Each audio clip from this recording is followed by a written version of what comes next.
యలమంచిలి మాజీ ఎమ్మెల్యే కన్నబాబు రాజు టీడీపీని వీడకుండా ఉండేందుకు మంత్రి గంటా శ్రీనివాసరావు చర్యలు తీసుకుంటున్నారు. గతంలోనే పార్టీ మారతానని చెప్పిన కన్నబాబును నచ్చజెప్పి టీడీపీలో ఉంచారు. అయితే పార్టీ వర్గాలు తనకు విలువ లేకుండా చేశాయని కన్నబాబు ఆవేదన వ్యక్తం చేశారు. దీంతో పార్టీలో సరైన స్థానం కల్పిస్తానని గంటా హామీ ఇచ్చారు. గంటా హామీతో టీడీపీలోనే కొనసాగేందుకు కన్నబాబు సానుకూలంగా స్పందించినట్లు తెలుస్తోంది.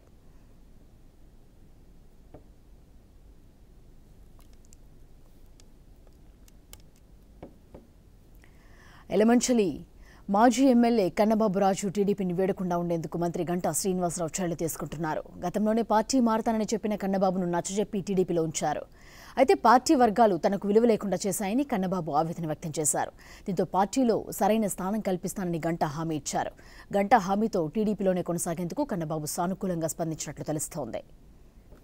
మరిన్ని వివరాలు విజయ్ అందిస్తారు. విజయ్, యలమంచిలి మాజీ ఎమ్మెల్యే కన్నబాబు రాజు టీడీపీని వీడేందుకు సిద్ధమవుతున్నట్లుగా సమాచారం ఉంది. గత కొద్ది రోజుల నుంచి ఆయన వైసీపీలో జగన్ సమక్షంలో చేరతారు అన్న ఒక వాదన వినిపిస్తుంది. ఈ నేపథ్యంలో జిల్లా మంత్రి గంటా శ్రీనివాసరావు కన్నబాబురాజుతో చర్చలు జరిపారు. ఈ రోజు ఉదయం గంటా నివాసంలో కన్నబాబురాజుతో దాదాపుగా గంటన్నర పైగా చర్చలు సాగినట్లుగా తెలిసింది.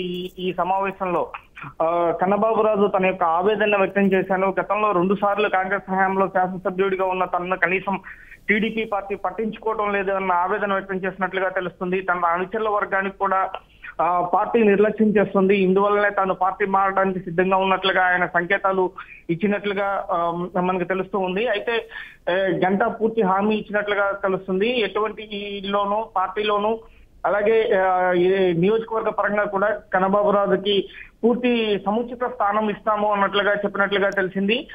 అయితే 10 టీవీగా మనకు కన్నబాబురాజు జగన్ పక్షంలో ఒక 2-3 రోజుల్లో పార్టీ కన్నబాబురాజు పార్టీ మారేందుకే సుముఖత వ్యక్తం చేస్తున్నట్లుగా తెలుస్తుంది. Right, thank you Vijay.